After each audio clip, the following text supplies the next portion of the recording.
The senator from Vermont is joining us now live for his first TV interview since the election. Senator, thanks so much for joining us. My pleasure.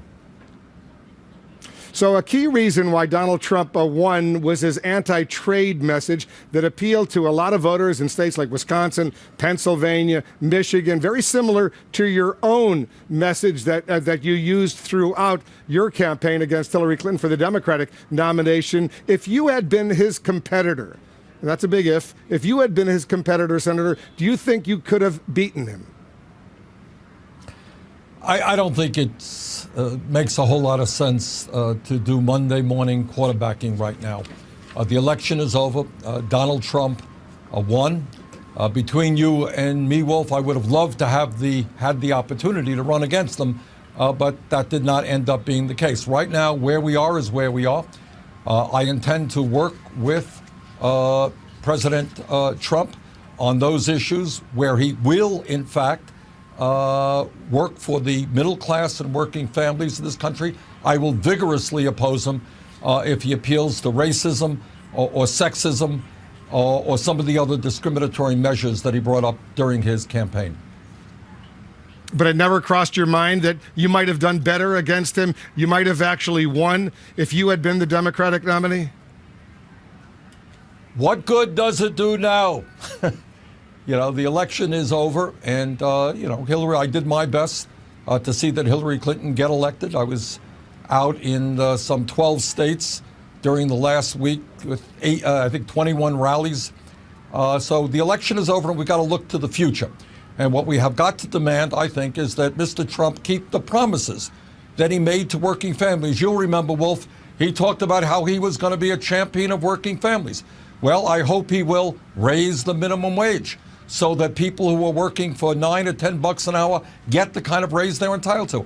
I hope he will do pay equity for women. Women should not be getting 79 cents on the dollar compared to men. I hope he'll rebuild our crumbling infrastructure, and I look forward to working with him if he chooses to do that and create millions of decent paying jobs. And on trade, absolutely we need a new trade policy. I will work with him to get corporate America to start investing in this country, not just in China and in Mexico. I hope, he told the American people, Wolf, that he didn't have to pay any taxes. He is a multi-billionaire. He doesn't have to pay a nickel in federal taxes because he knows how corrupt the tax system is. Well, if he knows how corrupt that system is, I hope very much that he'll work with progressives to create a tax system which, in fact, asks billionaires and multinational corporations to stop paying their fair share of taxes. Senator, did you personally advise Hillary Clinton to spend more time talking about those issues, specifically to working class white voters in states like Wisconsin, Michigan, Ohio, Pennsylvania, issues that you championed? Well, I think it's no secret that our campaign had an impact, a significant impact on the Democratic platform. No secret that Secretary Clinton supported the Democratic platform, which I think is a document that, if adopted, will transform this country. So I think, yes, Secretary Clinton, I think, understood the need to talk about raising the minimum wage to a living wage, to make sure that public colleges and universities in this country are tuition-free, at least for the middle class, to make sure that we do not pass the Trans-Pacific Partnership. So I think, in that sense, I think Secretary Clinton did listen to what not just I had to say, but many other progressives. Have you spoken with her since Tuesday night? I have not. I owe her a call, and I will make that call, but I have not. But I think really now, right, what we have got, so go ahead. I'm sorry, Wolf. No. Finish your thought, please. What we have got to be doing now is focusing on the realities of where we are. Donald Trump won the election. He didn't get a majority of the popular vote, but he did win the electoral vote. He will become the next president. And our job is twofold.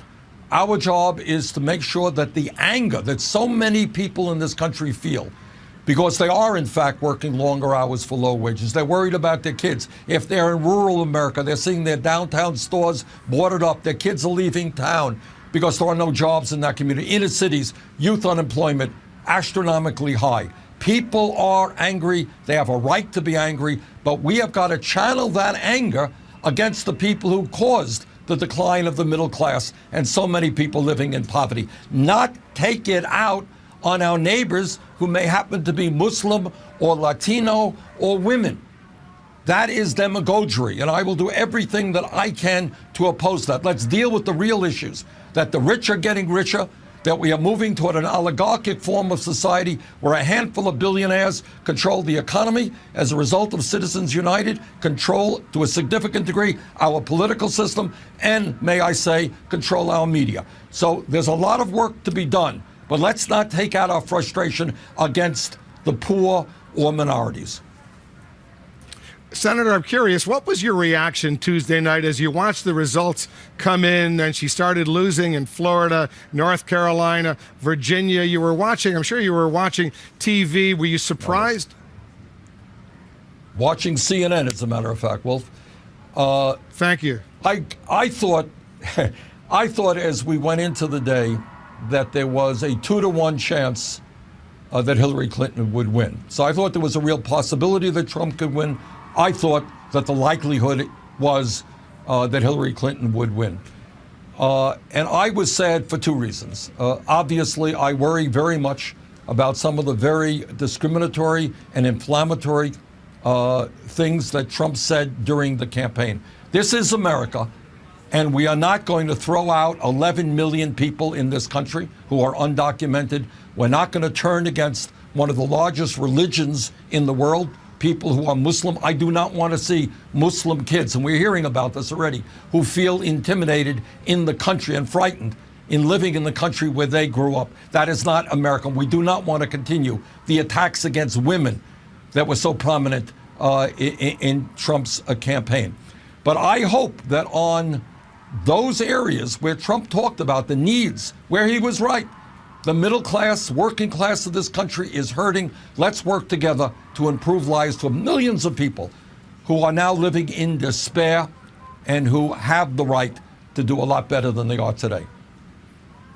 And I'm sure you're happy, like you, he opposes the TPP, the Trans-Pacific Partnership, and that apparently is not going to go anywhere under a President Trump. And Senator, you made a big issue out of that as well. You also tweeted a stark warning, though, to Trump today, and I'll put it up on the screen. You tweeted, if Donald Trump takes people's anger and turns it against Muslims, Hispanics, African Americans, and women, we will be his worst nightmare. So tell us what you mean by that.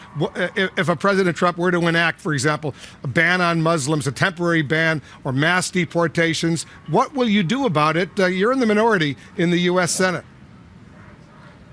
The overwhelming majority of the American people, including people who voted for Trump, do not agree with those types of policies. And our job is to bring the people together, to organize, to put pressure on the administration and on the Congress not to go through with those policies which are so un-American. Here is the simple truth.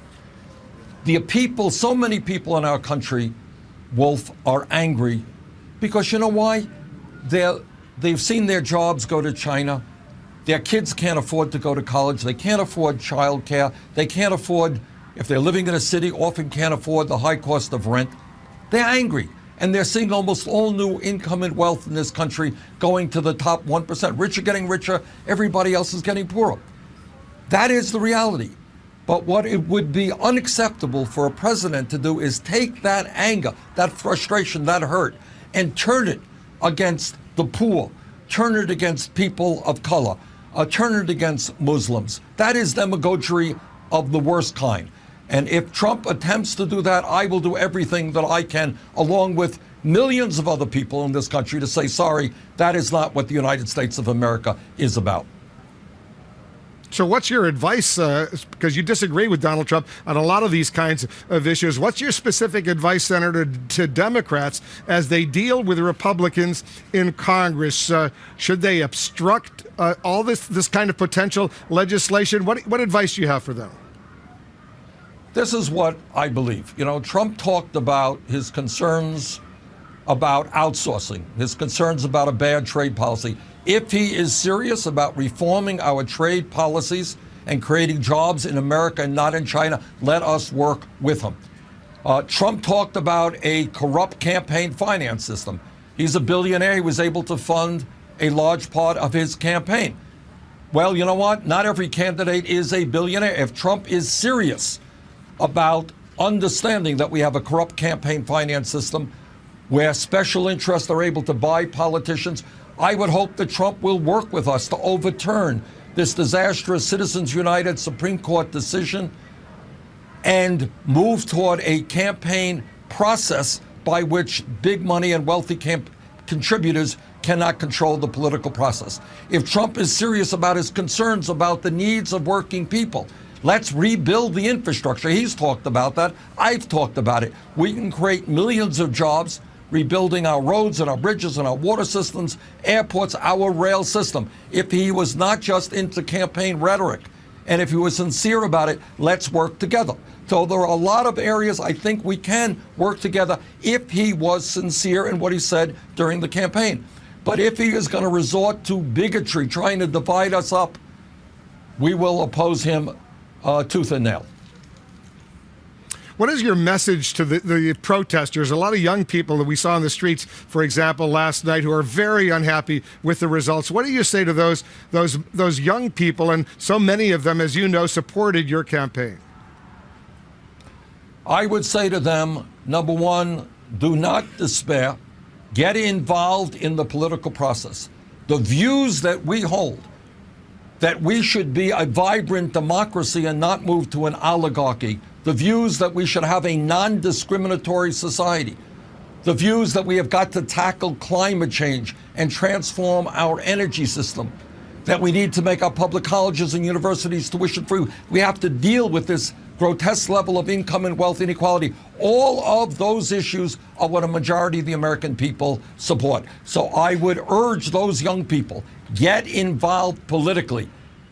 Run for school board, run for state legislature. And by the way, a lot of people have done that. We've got some really good victories as part of an offshoot of what our campaign was about.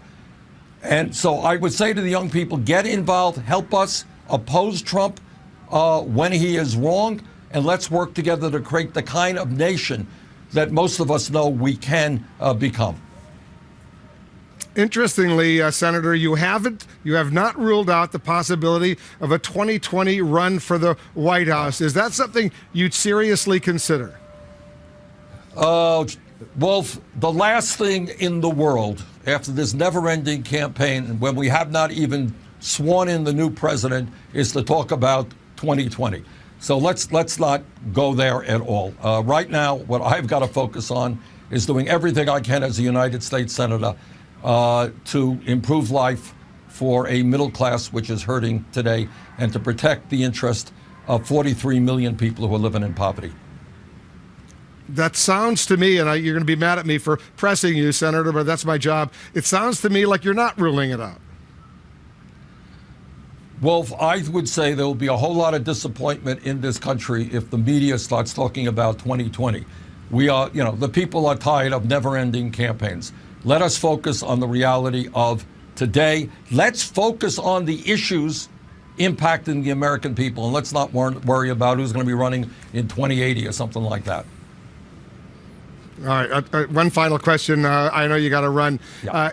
President Obama, he's right behind me over there in the White House. He's going to be president until January 20th. Would it be a good idea? Do you believe it would be a good idea for President Obama to pardon Hillary Clinton?